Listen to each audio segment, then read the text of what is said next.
La Dama de Hielo y el Pirata Apasionado. Capítulo 12. Sir Walter Raleigh. El Dorado, mi obsesión. Londres. Durham House, casa de Raleigh. A Sir Walter le gustaba pasar el tiempo libre del que disponía en la mansión que le había regalado Gloriana. Sentía que se trataba de un caso de justicia poética, para un ateo como él, vivir en el sitio en el que había sido la corte de los obispos católicos de Durham. Contaba con muchas ventajas, entre ellas que desde el amarradero podía arribar en barca hasta Whitehall en unos pocos minutos. Se rascó la cabeza, clavó la vista en Giles Allenby y con tono apremiante le anunció: «Volvamos a repasar el plan para robarle el mapa del Dorado al barón de Rich». «¿Otra vez?», se lamentó su amigo, en tanto se mesaba los cabellos. «Llevamos hablando de este tema desde la madrugada.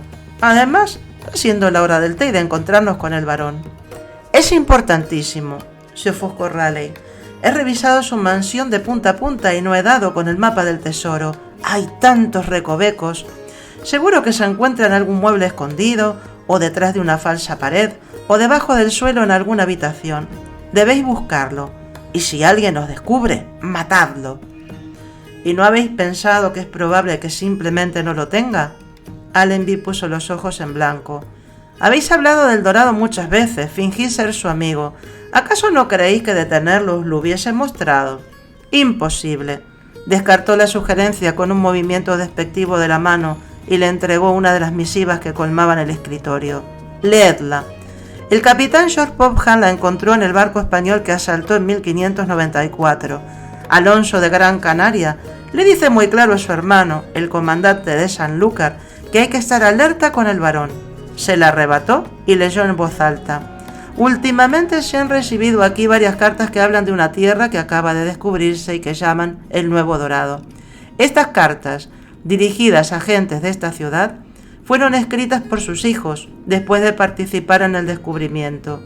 Describen las maravillosas riquezas que se encuentran en dicho dorado y cómo el oro es allí abundante.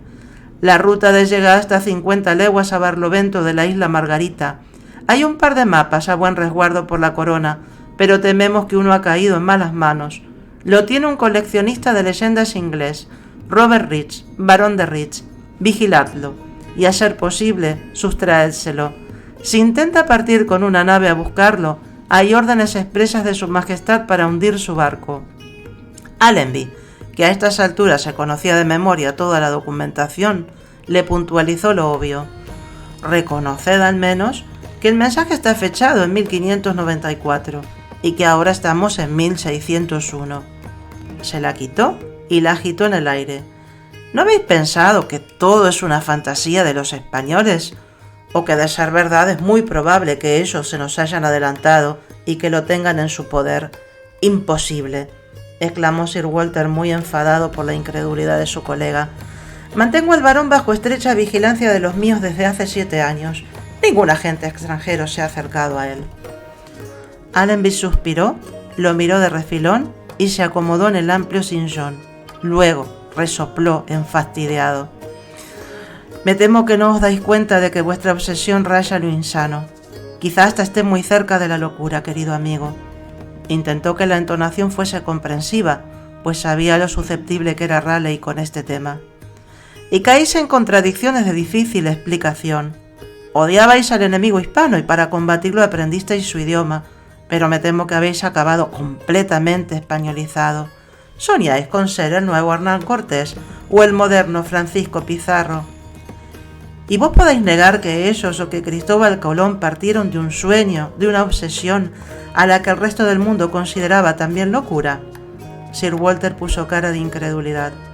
«Es que a veces no os comprendo. Si encontramos el mapa tendríamos que volver a Guayana». En el rostro de Allenby se refrescó el horror. «Todavía siento sobre el cuerpo la lluvia que me traspasaba la ropa, como si cada gota fuese un cristal que me rasgara la piel y que me impedía respirar. Aún el sol inclemente me corta la carne y me provoca enormes llagas, y han pasado 6 años. Se me ha quedado grabado en la nariz incluso el hedor de nuestros cuerpos y el de la comida en descomposición que estábamos obligados a ingerir sin saborear para no morirnos de hambre. Y lo peor no fue eso, sino encontrarnos perdidos en selvas inundadas de serpientes, de anillos tan hinchados como los troncos de los robles y rodeados de indígenas que se dedicaban al canibalismo. Se estremeció. Vuestro sueño es mi pesadilla recurrente. Creedme, espero que vuestra obsesión no nos lleve de nuevo hasta allí, porque me vería obligado a acompañaros para cuidaros las espaldas. Sé que os resulta difícil, Hills, pero repensad en las recompensas. Sir Walter se levantó de detrás del escritorio, se acercó a él, le apoyó una mano en el hombro y con la otra le señaló a través de la ventana. Desde el estudio, que se situaba en una pequeña torre que daba al río Támesis, veían Westminster, el palacio de Whitehall y las colinas de Surrey. Vuestros servicios no serían recompensados con calderilla, sino con gruesas láminas de oro, y viviríais rodeado de ídolos, también de oro, y todos los días encontraríais tumbas colmadas de tesoros que nadie ha visto jamás. Deberíais recordar el mito del rey Midas, cuya ambición los llevó a fallecer de hambre al convertir en oro todo lo que tocaba. Por eso solo os ruego que reflexionéis. El paso que daremos a la mansión del varón es probable que no tenga marcha atrás. Para vengarme de ese, he secuestrado a su hija y va camino a los brazos del sultán. ¿Qué más da que el varón o que uno de sus herederos muera si os descubre buscando el mapa? Sir Walter soltó una carcajada pronunciada. Buf, una vida más o una vida menos no me preocupa, siempre que no se trate de las nuestras, y siento en los huesos que vuestra iniciativa nos arrastra hacia los brazos de la muerte. Allenby señaló alrededor la enorme biblioteca rebosante de papeles, de actas y de libros que hablaban sobre el nuevo mundo, y en concreto acerca del dorado. Reflexionad si la empresa que os proponéis vale la pena. Pensad, en 1586 hicisteis que el capitán Weydon, que estaba bajo vuestras órdenes, asaltaron la nao en la que volvía a España el gobernador Pedro Sarmiento de Gamboa, la persona que os metió en la cabeza la insensatez de ir tras la leyenda del dorado. 15 años es muchísimo para dedicárselo a un sueño. ¿Y pretendéis que abandone hallándome tan cerca? La cara de Raleigh era un poema. Jamás de los jamases. Ay, solo digo que ya habéis pagado un alto precio por vuestro sueño. Os habéis empobrecido y ahora dependéis totalmente del favor de Gloriana. No mencionó que se veía obligado a acostarse con ella sin ganas, pero ambos sabían a la perfección que a esto se refería. Lo mejor es que os deis por satisfecho. Recordad que hicisteis que en el 94 el capitán Weydon estudiara la costa de Guayana y en el 95 fuimos allí a explorarla concienzudamente y todo acabó en nada. Porque, ignorantes, no llevábamos las herramientas adecuadas, ni las provisiones necesarias, ni las embarcaciones idóneas. Raleigh volvió a mover la mano con impaciencia y luego dio un golpe sobre la madera de caoba del escritorio de diseño francés. Vos mismo visteis que el oro se cría en el área ecuatorial. Y las minas de la Guayana están sin explotar, a diferencia de las del Virreinato de Nueva España o de las del Virreinato de Perú. Es más, si levantamos 2 simples fuertes, con el permiso de su majestad, tendríamos defensa suficiente contra cualquiera que pretendiera atacarnos y nos servirían de puntos centrales para explorar la zona. Estáis cegados por los tesoros y no os percatáis del peligro que correríamos. Reconoced que ya hemos hecho todo lo humanamente posible y rendíos. Soy un corsario, Hills. Nunca me he dado por vencido ni me he rendido. Esa palabra no existe en mi vocabulario. Considero que todavía no he hecho lo suficiente. Allenby, al escuchar esto último, pensó que la misma mirada de su amigo la debían de tener los fanáticos religiosos que dirigían la Inquisición española cuando torturaban a los herejes sin piedad. Confesad, ¿alguna vez será suficiente para vos?, repuso con tono de advertencia.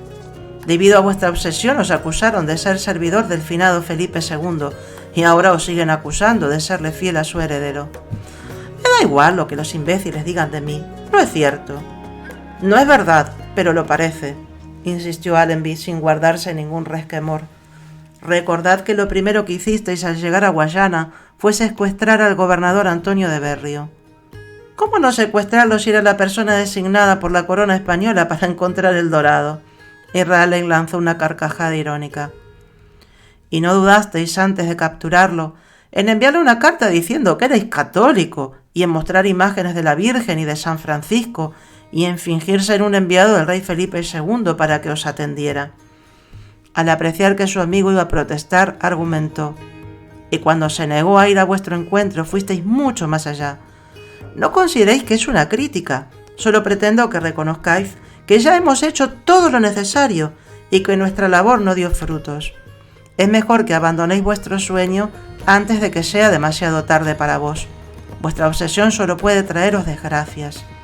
En aquella oportunidad insististeis en que Berrio se reuniera con vos, pero no aceptó ninguna de vuestras invitaciones, lo que no era extraño, porque sus enviados desaparecían, porque nosotros los asesinábamos. Después asaltasteis la ciudad de San José de Urunia y lo secuestrasteis.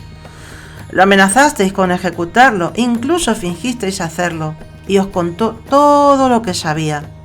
Y ni siquiera así, con toda la información disponible, encontramos el dorado. En mi opinión, ya no hay nada que podáis hacer. Si cuestionáis todas mis decisiones, es mejor que sigáis por vuestro lado, exclamó Sir Walter, furioso por lo que consideraba una deserción, o peor aún, una cobardía. Ay, soy vuestro compañero más cercano, nunca os abandonaré. No obstante, mi obligación es advertiros cuando estáis a punto de dar un paso hacia el abismo, le replicó sin despegarle la vista.